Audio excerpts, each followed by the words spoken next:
En un cuarto de residencia a las afueras de Sao Paulo, una radio vieja dejaba salir una voz que ya casi nadie ataba a un nombre. Una voz enorme, de las que habían llenado estadios en 2 continentes, de las que hacían llorar a señoras en Ciudad de México y en Lima, y en Buenos Aires con solo 3 compases. Y el hombre acostado en esa cama, el dueño de esa voz, ya no la reconocía. La enfermedad le había borrado hasta eso, su propio canto sonando en el aire, y él sin saber que salía de su pecho. Ese hombre había vendido más de 40 millones de discos. Había cantado 3 veces en el Carnegie Hall. Fue el primer artista latino que vendió 1 millón de copias en Estados Unidos, años antes de que nadie soñara con un crossover. Y murió así, un domingo de enero, casi en silencio, en una cama que no era la suya, a pocos días de haber entrado a un asilo por Navidad. Y hay algo en todo esto que dice una verdad incómoda sobre nosotros. El mundo aplaude a sus gigantes mientras cantan, y les suelta la mano en cuanto se callan. Hoy su nombre le suena vagamente a mucha gente, y a la mayoría de los jóvenes no le suena nada.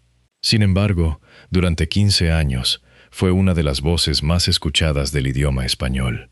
¿Cómo se pasa de eso a morir olvidado en una residencia? Es la primera pregunta de este expediente, y no es la más fea, porque hay una segunda historia debajo de la primera. Este hombre, ya viejo, ya arruinado, se sentó frente a cámaras y frente a las páginas de un libro y confesó cosas de sí mismo que la mayoría se llevaría a la tumba. Cosas de la época en que lo tenía todo. Usó una palabra para describirse a sí mismo en esos años. Una sola palabra, dura, sucia, que él eligió a conciencia. Cuando entiendas a quién señala esa palabra y por qué la dijo él mismo y no un enemigo, se te va a revolver algo por dentro. Vamos a abrir el caso despacio. ¿Quién fue? ¿Qué escondía detrás del aplauso? ¿Qué confesó cuando ya no le quedaba nada que perder?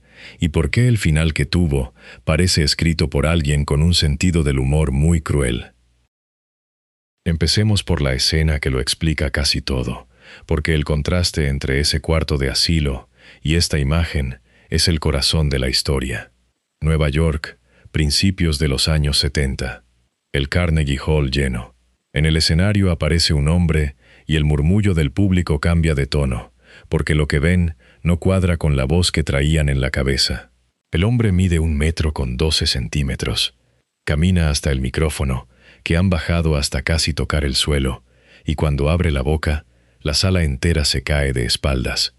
De ese cuerpo pequeño sale un vozarrón grave, envolvente, de barítono romántico, capaz de sostener una balada como quien sostiene el mundo. Lo llamaban, con razón, el pequeño gigante de la canción, y esa noche, en el templo de la música de Estados Unidos, el gigante era él. Para entender por qué esa imagen pesa tanto, hay que volver mucho más atrás, a un pueblo de Minas Gerais, en Brasil, y a una decisión que tomó una madre. Nelson Ned Dávila Pinto nació el 2 de marzo de 1947 en Ubá, un pueblo del interior brasileño. Fue el mayor de 7 hermanos y el único de la casa que nació con enanismo. Los médicos le pusieron un nombre largo a la condición, displasia espondioepifisaria, y le pusieron también un futuro corto.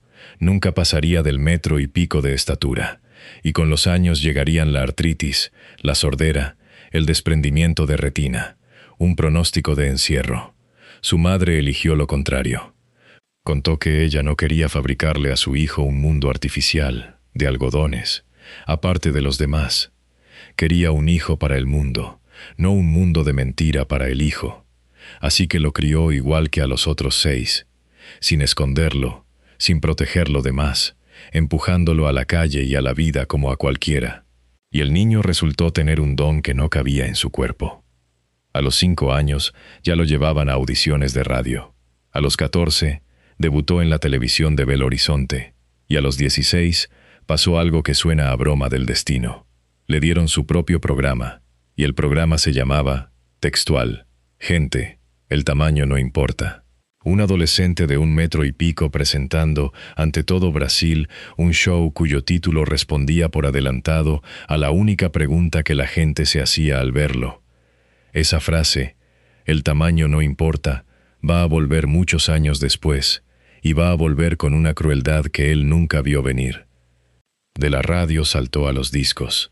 En 1964 grabó su primer álbum, y hasta el título era un guiño a lo suyo, un show de 90 centímetros. En 1968 ganó el Festival de la Canción de Buenos Aires con un tema llamado Todo pasará. Y a partir de ahí, en apenas un par de años, el pequeño gigante dejó de ser una curiosidad brasileña para volverse un fenómeno de todo el continente. Aquí es donde el expediente da su primer salto, porque lo que viene no es una carrera, es una explosión. El apodo se lo pusieron pronto y le quedó para siempre. El pequeño gigante de la canción. Encerraba, en 4 palabras, toda la contradicción que la gente sentía al verlo y oírlo. Pequeño por fuera, gigante por dentro. Y durante unos años, la parte gigante se comió por completo a la parte pequeña. Ganó festivales, encadenó éxitos, saltó de país en país. En una época en que la música latina todavía cabía casi entera en la radio, él sonaba en todas las emisoras a la vez, en 2 idiomas, con canciones que la gente aprendía de memoria a la primera. Vender un disco ya era difícil. Él los vendía por millones, y lo hacía sin el físico de galán que mandaba entonces, sin nada de lo que se suponía que un ídolo necesitaba. Solo con la voz. Con esa voz que obligaba a cualquiera que lo dudara a tragarse la duda en cuanto él abría la boca. A comienzos de los 70, Nelson Ned empezó a grabar en español y el mundo hispano lo adoptó como si fuera de la casa. Sus baladas dolidas, cantadas con esa voz grave que parecía imposible en ese cuerpo, sonaban en cada radio de México a la Patagonia. Si las flores pudieran hablar. ¿Cómo duele? Aquellos ojos negros. Canciones para llorar despacio, para el desamor de sobremesa, para las señoras que planchaban con la radio encendida. En México, sobre todo, lo hicieron suyo. Compartió escenario con Roberto Carlos, con Julio Iglesias, con Juan Gabriel. Cantó en 4 idiomas. En México encontró su segunda patria. Ahí sus baladas se metieron en las casas y se quedaron a vivir. Si las flores pudieran hablar, sonaba en las fiestas y también en los velorios. Como duele, le puso nombre a los desamores de toda una generación. Para muchas familias mexicanas, la voz de aquel brasileño diminuto fue durante años parte del mobiliario del hogar, tan de confianza como el aparato de radio del que salía. Y aquí hay un detalle que importa mucho más de lo que parece. Casi nadie, entre quienes lo tarareaban, sabía gran cosa de él. Ni de dónde venía, ni cómo era su cuerpo, ni qué escondía. Lo conocían por la voz, y con la voz les bastaba. Esa distancia entre la voz que todos amaban y el hombre que casi nadie conocía es, en el fondo, la grieta por la que se cuela toda esta historia. Cuanto más lo adoraban por lo que cantaba, menos se preguntaban quién lo cantaba, y él aprovechó ese punto ciego, durante años, para vivir una vida que no cabía en ninguna de sus canciones. Y en 1974 llegó el récord que lo puso en los libros.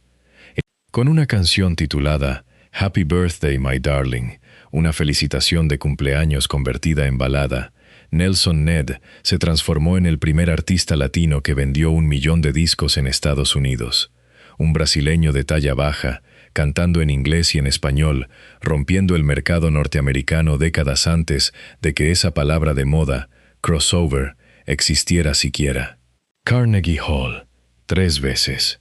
Madison Square Garden, más de 40 millones de discos en toda su carrera. El chico al que le habían pronosticado una vida de sombra estaba, literalmente, arriba del todo, con el mundo entero a sus pies. Conviene medir bien esa fama, porque hoy se ha encogido en la memoria, y en su momento fue descomunal. Su voz cruzó el océano. Triunfó en Portugal, en Francia, en España. Dio conciertos por Europa y llegó hasta África. En América Latina no quedaba una emisora que no lo programara a diario. Aquel tema con el que había despegado, Todo pasará, se volvió una especie de himno de consuelo que la gente cantaba en sus peores horas, sin sospechar que el hombre que lo firmaba estaba a punto de vivir su propia versión de esa frase. Sus baladas fueron la banda sonora de una generación entera. Los noviazgos, las primeras rupturas, los duelos de millones de familias, tuvieron de fondo esa voz grave que salía de un cuerpo diminuto. Y ahí aparece la primera paradoja de este expediente, la que lo explica como artista. El público lo amaba, en buena parte, por lo mismo que la calle lo había señalado de niño, su cuerpo. La sorpresa de que semejante vozarrón brotara de un hombre de 1,12 m era parte del hechizo. Él, que de chico había aguantado las miradas y las burlas, terminó convirtiendo esa diferencia en su sello, en su fuerza, en la razón por la que nadie que lo veía una vez lo olvidaba. Le dio la vuelta a la burla como a un calcetín. Aquello que iba a ser su condena, su tamaño, se transformó en su corona. Por eso el escenario le importaba tanto. Subido a él, por fin, era exactamente del tamaño que sentía por dentro. Y en lo más alto, con todo el aplauso que un ser humano puede reunir, empezó a hundirse. Ese es el hueco que este expediente tiene que llenar. Porque nada en la superficie lo explicaba. Tenía la fama, el dinero, la familia, el don, le sobraba todo, y por dentro se estaba apagando una luz que ningún estadio lleno pudo volver a encender. Él lo contó años después con una franqueza que espanta. En lo más alto de su carrera, cayó en una depresión profunda. Nadie la veía. Un hombre que llena estadios lleva puesta la cara del triunfo, y detrás de esa cara cabe cualquier cosa, hasta un pozo negro. Mientras el público lo ovacionaba, él regresaba al hotel a pelear contra algo que no tenía nombre ni cura fácil, y buscó la salida más rápida y más falsa que existe, la botella primero, después, algo peor. Aquí hay que frenar, porque este es el tramo del que casi nadie habla cuando ponen sus canciones en la radio del recuerdo. La versión bonita dice, gran cantante, gran voz, murió mayor. La versión real, la que él mismo puso por escrito, es otra cosa. Nelson Ned se hundió en la cocaína. No un coqueteo de fiesta. Según lo que él confesó, llegó a consumir 7 gramos de cocaína a la semana. Cada noche bajaba 2 botellas de whisky. Por las mañanas, sedantes para poder funcionar. Viajaba con la droga metida en el equipaje, de país en país, de escenario en escenario. Y así, drogado y borracho, subía a cantar baladas de amor puro a un público que lo idolatraba sin sospechar nada. 20 años de su vida, dijo, atrapado en eso. A esa época la bautizó con un nombre que dice mucho de cómo la vivía por dentro. La llamó su balada de la muerte, y confesó que la bailó 13 años. La mecánica de esa doble vida era más siniestra de lo que suena resumida. Cada noche, en cada ciudad, se repetía la misma función. El pequeño gigante salía al escenario, el público rugía, y él entregaba 1 hora entera de amor puro. Baladas de manos entrelazadas, de flores que hablan, de aquellos ojos negros imposibles de olvidar. Se bajaba del escenario empapado en aplausos, y de vuelta en el hotel se encerraba a beber hasta el fondo de la segunda botella y a meterse la cocaína que traía escondida en la maleta. Amanecía con sedantes para poder repetirlo todo unas horas después. Un ídolo del romanticismo latino sostenido por dentro con alcohol, droga y pastillas. La gente compraba sus discos para enamorarse mejor, para consolarse, sin imaginar que el hombre que les prestaba la voz se estaba matando despacio en la habitación de al lado. Cantaba a la ternura de día y se despedazaba de noche, y llevaba tanto tiempo haciendo las 2 cosas a la vez que ya casi no distinguía cuál de ellas era la actuación. ¿Cómo sostiene alguien esa doble vida sin que estalle? La respuesta es que no la sostuvo. Estalló por todos lados a la vez. Primero, el dinero. Un hombre que había vendido millones de discos terminó perdiéndolo casi todo. La adicción se come cualquier fortuna, y la suya no fue la excepción. Con los años perdió su casa y sus posesiones, el patrimonio entero que esa voz gigante había construido. El pequeño gigante de la canción, dueño de estadios, se quedó sin techo propio. El hombre que había empezado pobre en un pueblo de minas iba a terminar, dando la vuelta completa, otra vez sin nada. Segundo, la familia. Nelson Ned se había casado joven, con una actriz, y habían tenido 3 hijos. Curiosamente, los 3 nacieron también con enanismo, la misma condición que él, algo que lo marcó tanto que, según se contó, tomó la decisión de no tener más descendencia para no seguir transmitiéndola. Con el tiempo, esos 3 hijos se labraron vidas propias, lejos del ruido del apellido. Una llegó a ser médica, otra, cantante y artista de circo, y el varón, Nelson Jr., apenas más bajo que su padre, se hizo baterista de jazz y terminó viviendo en México. Cada uno cargó, como él, con la misma diferencia física, y cada uno encontró su forma de que esa diferencia no lo definiera. Ese detalle vuelve más amarga la escena final, porque el hombre que tanto temió heredarles su cuerpo acabó heredándoles, sobre todo, la terquedad de seguir de pie. Pero eso vendría mucho después. En aquellos años, mientras ellos eran niños, el padre estaba demasiado ocupado destruyéndose para verlos crecer. Su vida de excesos fue carcomiendo ese matrimonio hasta romperlo, hacia 1977. Se volvió a casar poco después, y de esa segunda etapa viene uno de los episodios más oscuros y más difíciles de contar de toda su historia. Aquí hay que pisar con cuidado, porque las versiones difieren, y hay personas vivas de por medio. Lo que la prensa de la época contó, y lo que después se repitió muchas veces, es que una noche, estando él borracho, un revólver que llevaba entre la ropa se disparó por accidente e hirió a su esposa. Unas versiones hablan de una clavícula fracturada, otras de una arteria lesionada. Fue un accidente, en eso coinciden los relatos, pero un accidente que solo puede ocurrir cuando la vida ya se te fue de las manos por completo. Un arma cargada, un hombre ebrio y una mujer herida en la propia casa. Esa fue la clase de noche en la que se había convertido la vida del ídolo, que en la radio cantaba al amor eterno. Hasta aquí, el expediente ya tiene una forma clara. Un niño al que le pronosticaron una vida de sombra. Un artista que venció esa sombra con una voz descomunal y conquistó medio mundo. Y un hombre que, teniéndolo todo, se dedicó a demolerlo con una disciplina asombrosa. La fortuna, el primer matrimonio, la salud, la dignidad. Lo que todavía no encaja es la pieza central, la que el título prometió, porque perder el dinero y arruinar un matrimonio, por triste que sea, es una historia común, de las que se repiten en 1000 biografías de músicos. Lo que hace singular a esta historia va más allá de lo que la vida le quitó. Está en lo que él mismo confesó haber hecho, con sus propias manos y su propia voz, en los años en que el mundo lo tomaba por un ángel del romance. Y a eso hay que entrar de una vez. Y este es el punto donde la pregunta del expediente se vuelve fea de verdad, porque cuando este hombre, ya viejo, decidió por fin contar quién había sido en esos años, no se quedó en «bebía mucho», ni en «tomé malas decisiones». Fue mucho más lejos. Y usó para hablar de sí mismo esa palabra que planteé al principio, la palabra que, viniendo de un enemigo, sonaría a insulto, viniendo de él, sonaba a sentencia. Todavía no la voy a soltar entera. Antes tienes que ver cómo tocó fondo, porque sin el fondo la palabra no pesa lo que pesa. El fondo llegó cuando se quedó solo. La fama no se fue de golpe, se fue goteando, como se van todas las famas.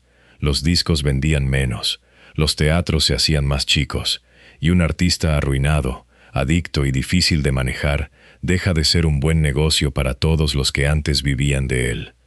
Los representantes, los promotores, la industria entera que un día se lo había rifado, fueron soltándole la mano, hasta dejarlo prácticamente solo con su adicción. El hombre que había sido coreado por miles, se encontró una madrugada sin público, sin dinero, sin casa y sin nadie al lado, en el escalón más bajo al que puede bajar alguien que estuvo tan arriba. Cuesta imaginar el silencio de esos días, el teléfono que antes no paraba, mudo, la agenda que antes reventaba, vacía, el mismo hombre que había necesitado que lo cuidaran para cruzar un vestíbulo lleno de fans, ahora podía caminar por la calle sin que nadie girara la cabeza. Para cualquiera sería duro. Para alguien que había hecho del aplauso su manera de existir en el mundo, era una especie de muerte en vida. Cabe pensar que fue ahí, en esa quietud sin público, donde por fin lo alcanzó todo lo que llevaba 20 años tapando con droga, la depresión de la que nunca se había curado, la culpa, el vacío. Ya no le quedaba escenario donde esconderse de sí mismo. Y un hombre a solas con lo que ha hecho, sin nada que lo distraiga, o se hunde del todo o cambia. Y fue justo ahí, en ese sótano, donde ocurrió el giro que partió su vida en dos. Él lo relató siempre igual, casi con las mismas palabras, como quien repite el momento exacto en que lo sacaron del agua. Contó que una madrugada, en el peor punto de su desesperación, sintió que algo le hablaba. Lo puso en términos religiosos, porque así lo vivió. Dios habló conmigo una madrugada, decía, y me dijo, o usted cambia o lo saco de aquí. Un ultimátum. Cambias o te mueres. Y en 1993, con 46 años y la vida hecha escombros, Nelson Ned resolvió cambiar. La conversión fue radical y fue total. Dejó la cocaína, dejó el alcohol y dejó también, de un tajo, las canciones que lo habían hecho famoso. El hombre de las baladas de amor y desamor anunció que no volvería a cantar una sola de ellas. A partir de entonces, solo grabaría música cristiana, himnos, alabanzas, en español, en portugués, algo en inglés. Sacó un disco llamado Jesús está vivo, ese mismo año, y detrás vinieron otros. Se hizo predicador, recorrió iglesias contando su historia, se puso a sí mismo un apodo nuevo, mucho más humilde que el de Pequeño Gigante. Se llamaba, decía, el cartero de Dios. Un simple mensajero que entregaba cartas ajenas. Cuesta dimensionar lo que significó esa renuncia. Un artista vive de sus éxitos, y los éxitos de Nelson Ned eran justo esas baladas de amor terrenal que ahora metía en el cajón de su vida vieja. Dejar de cantarlas era renunciar a lo único que garantizaba que un teatro se llenara. Cualquier representante le habría dicho que era un suicidio comercial, que la gente pagaba por escuchar Cómo duele, no un salmo. Lo hizo igual, se echó a los caminos a recorrer iglesias, templos, programas de radio y de televisión cristiana, contando una y otra vez la misma historia, quién había sido, hasta dónde había caído, cómo creía haber sido rescatado de milagro. Su testimonio llegó a ser, en ciertos círculos, más conocido que muchas de sus canciones. Grabó Jesús está vivo, Jesús te ama, y siguió sacando material religioso durante años, en varios idiomas. El hombre que había llenado 3 veces el Carnegie Hall, cantaba ahora en congregaciones modestas, a veces frente a un puñado de fieles en un salón prestado, y aún así, aseguraba sentirse más lleno que en cualquiera de sus noches de estadio. Durante un tiempo largo, más de una década, dio toda la impresión de haber ganado la partida más difícil de todas, la de recuperarse a sí mismo. Esa impresión duró hasta que el cuerpo pasó a cobrar. Para mucha gente, ahí terminaba la historia. Cantante mundano se redime, encuentra la fe, muere en paz. Un final de manual. Pero el expediente no cierra ahí, porque quedan 2 cosas sin resolver. La primera es qué fue exactamente lo que confesó, esa palabra que todavía no he soltado. Y la segunda, más cruel, es cómo la vida cobró la cuenta pendiente justo cuando él creía haberla saldado. Vamos con la confesión. Es lo que le da nombre a esta historia, y es, honestamente, lo más difícil de escuchar. En su autobiografía, publicada en 1996, y en decenas de testimonios que dio en iglesias y en televisión, Nelson Ned no se guardó nada de los años de la balada de la muerte. Podría haberlos resumido en un pudoroso «cometí errores». No lo hizo. Contó, con detalle, cómo se relacionaba con las mujeres en esa época. Y lo que contó es lo que hace que el título de esta historia no sea una exageración. Confesó que en esos años usaba a las mujeres como usaba la droga, para tapar el vacío. Que las conseguía con dinero o con cocaína, y que lo sabía perfectamente. Dejó dicha una frase que hiela, porque la dijo él, mirándose sin piedad. Se preguntó, en voz alta, si alguna mujer se habría acostado con él gratis, sin recibir nada a cambio. Y su propia respuesta fue no, solo por dinero o por droga. Lo que esa confesión deja ver es a un hombre que las usaba y las desechaba, que alimentaba su propio vacío sin reparar en la dignidad de ellas. Y entonces, para nombrar al hombre que hacía todo eso, no buscó un eufemismo. Se llamó a sí mismo un monstruo. Ahí está la palabra, monstruo. No se la puso la prensa amarilla ni un ex resentido. Se la puso él, en un libro, con su nombre en la portada. Un monstruo. Esa es la palabra con la que el pequeño gigante de la canción decidió describir al hombre que fue detrás del micrófono, en los hoteles, cuando se apagaban las luces y el público se iba a casa, tarareando sus baladas de amor. Y no fue un desliz de un solo día contarlo. Lo repitió durante años, con las mismas palabras crudas, cada vez que subía a un púlpito. Antes de ser cristiano, yo era muy depravado, decía sin bajar la vista. Bebía mucho, usaba mucha droga y tenía muchas mujeres. Lo enumeraba como quien lee en voz alta una lista de cargos contra sí mismo. No hay grabación en la que suavice esa parte, ni entrevista en la que pida que no se la recuerden. Al contrario, la necesitaba. Toda su historia de redención se sostenía sobre lo hondo que había sido el pozo. Cuanto peor pintaba al hombre que había sido, más grande resultaba, para él, el milagro de haber salido. Así que se pintó sin piedad, una vez y otra, ante miles de desconocidos. Y esa confesión tiene una segunda capa, más honda todavía. Este hombre había construido toda su fama sobre canciones tiernas, delicadas, sobre el amor que respeta y espera. Si las flores pudieran hablar, millones de personas amaron a través de su voz, se declararon, se reconciliaron, enterraron a sus muertos con sus canciones de fondo. Y el hombre que las cantaba, en esos mismos años, se veía a sí mismo como un monstruo que compraba y humillaba mujeres. La distancia entre lo que su voz prometía y lo que su vida hacía es tan enorme que cuesta sostenerle la mirada. Esa distancia es el secreto. No un crimen oculto que descubrió un periodista, una podredumbre íntima que él mismo sacó a la luz cuando ya no le servía de nada mentir. ¿Por qué lo confesó? Aquí hay que ser justo con él. Un hombre que quiere lavar su imagen no se llama monstruo a sí mismo. Cabe pensar que lo hizo porque, en su nueva fe, la única forma de cerrar esa etapa era mirarla de frente y nombrarla con todas sus letras. La confesión, para él, era parte de la cura. Contó lo peor de sí mismo no para escandalizar, sino porque necesitaba que ese hombre quedara muerto y enterrado para poder ser otro. Es una forma de valentía incómoda, la de quien se acusa a sí mismo en público de lo que nadie lo habría acusado. Y sin embargo, aquí viene la parte que ninguna conversión pudo evitar, porque una cosa es que Dios, o la fe, o la fuerza de voluntad, te perdonen el pasado, y otra muy distinta es que el cuerpo te lo perdone.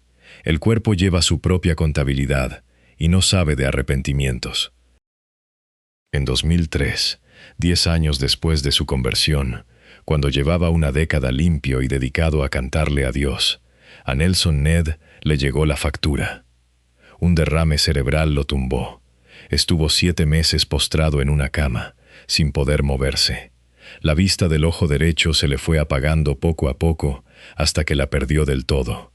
Y esa inmovilidad, ese cuerpo detenido, se volvió terreno fértil para todo lo demás: la diabetes, la hipertensión. El pequeño gigante que había desafiado un pronóstico médico terrible al nacer se encontraba, al final de la vida, rodeado por todas las enfermedades que aquel viejo pronóstico le había prometido. Hay una ironía médica muy cruel en ese momento. De recién nacido, unos doctores le habían leído a su madre una lista de calamidades futuras: artritis, sordera, problemas de retina, un cuerpo que se iría rompiendo pieza a pieza. Su madre se negó a aceptar esa condena, y él se pasó la vida entera desmintiéndola, subido a un escenario, más fuerte y más grande que cualquiera. Y entonces, pasados los 50, El cuerpo cumplió al fin aquella vieja promesa, punto por punto, con décadas de retraso pero sin perdonar ni una. La retina que le habían anunciado se apagó en el ojo derecho. Las articulaciones se le agarrotaron. El hombre que había ganado todas las batallas contra su propio cuerpo perdió, al final, la única que no admitía trucos, ni voz, ni carisma. 7 meses en una cama, quieto, él, que había vivido en movimiento perpetuo de gira en gira. El escenario más grande de su vida terminó siendo un colchón, pero el cuerpo fue lo de menos. Lo que de verdad lo desmontó fue la cabeza. Con los años llegó el Alzheimer, y el Alzheimer se comportó con él como el peor de los ladrones. Le fue robando, uno por uno, los recuerdos de su gloria, los estadios llenos, el Carnegie Hall, el 1.000.000 de discos, el aplauso de 3 generaciones. Todo eso se le fue borrando de la memoria como se borra una cinta vieja, y le robó además lo único que de verdad había sido enteramente suyo, la voz. La enfermedad se llevó su voz privilegiada, esa que había salido de un cuerpo de 1,12 m para llenar el Madison Square Garden. Al final, ya no cantaba. Al final ya ni siquiera recordaba que había cantado. Y ahora vuelve, con todo su peso, aquella frase de cuando tenía 16 años. El tamaño no importa. La había gritado a Brasil entero desde un plató de televisión, como una bandera, como una respuesta a todos los que lo miraban de reojo. El tamaño no importa. Mira la broma atroz que le gastó la vida. Al final, lo único que le quedó fue el tamaño. Todo lo grande que había construido se encogió hasta desaparecer. Se encogió su fortuna hasta cero.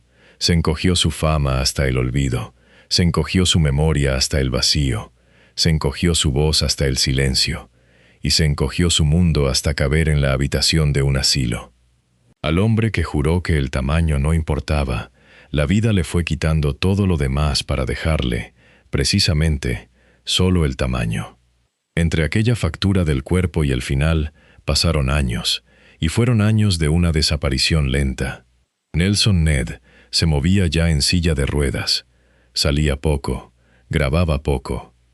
La industria que un día se lo había rifado dejó de llamar, y el público que le quedaba envejeció con él o se marchó tras otras voces. No hubo escándalo, ni titular de caída estrepitosa. Hubo algo más callado y más triste, que fue el simple ir borrándose de la conversación. La gente joven crecía sin saber quién era. Muchos de los que lo recordaban lo daban por muerto desde hacía tiempo. Un hombre puede desaparecer del mundo mucho antes de morirse, y a él le tocó vivir ese trámite despierto, viendo cómo su nombre se apagaba de a poco, hasta que la enfermedad, misericordiosa a su manera, le quitó también la conciencia de estar siendo olvidado. El 24 de diciembre de 2013, en plena Nochebuena, mientras las familias se juntaban a cenar, Nelson Ned ingresó a una residencia para ancianos, el asilo São Camilo, en Granja Viana, a las afueras de Sao Paulo. Es difícil imaginar una fecha más sola para entrar a un lugar así, la víspera de Navidad. El hombre que había hecho compañía, con sus canciones, a millones de solitarios del mundo hispano, pasaba su última Nochebuena, entrando a un asilo. Apenas unos días después, enfermó allí dentro. Lo trasladaron de urgencia en ambulancia a un hospital de Cotia, y el 5 de enero de 2014, un domingo, murió. Tenía 66 años. Neumonía, complicaciones respiratorias, el cuerpo entero rindiéndose a la vez. Lo cremaron. Sus cenizas fueron a parar a un cementerio de Sao Paulo, el Horto da Paz, el Jardín de la Paz, un nombre demasiado bonito para un final tan callado. Y aquí está el dato que cierra el círculo y que más duele. Su muerte casi no hizo ruido. El artista que había vendido más de 40 millones de discos, que había sido el primer latino en conquistar Estados Unidos, se apagó sin que el mundo le devolviera ni una parte de la atención que años antes le había sobrado. Unas notas breves en la prensa, un par de homenajes y el silencio. La misma industria que lo había coronado ya casi no se acordaba de su nombre. Volvamos a aquel cuarto del principio, a la radio vieja, a la voz enorme sonando en el aire, al hombre en la cama que ya no sabía que esa voz era la suya. Ahora ya sabes quién era, sabes de dónde venía esa voz y cuánto le costó, sabes lo que hizo en los años en que fue un dios de la canción, y sabes la palabra con la que él mismo se juzgó. Y sabes que la vida, o Dios, o el azar, le fueron quitando una por una todas las cosas grandes, hasta dejarlo del tamaño de una cama de asilo. Hay un último pliegue en todo esto que da vueltas en la cabeza.